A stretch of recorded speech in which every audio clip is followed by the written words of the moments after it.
আছে কি এমন কেউ তোমার জীবনে, যাকে সব কিছু বলা যায়, পুরনো প্রেমের কথা, প্রথম চুমুর স্মৃতি, পকেটে যে কানাকড়ি নেই সেটাও সরাসরি বলে দেওয়া যায়?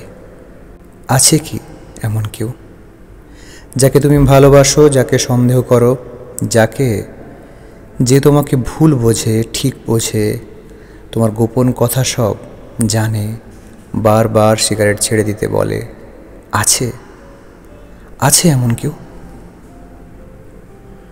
যার সব কথা যেন বারবার শোনা কোনো গান, বিরক্ত লাগে না বারবার শুনলেও একই কথাগুলো, যার কোলে শুয়ে থাকা নিখুঁত মানসিক স্নান, যে তোমাকে ছেড়ে গেলে মনে হয় পৃথিবীতে অনেক বিপদ, যদি থাকে তবে তাকে ভুলে যাও, তারপর আর একটা সিগারেট ধরাও। মানুষের অভ্যাসের চাইতে সিগারেটের অভ্যাসের ঢের বেশি ভালো।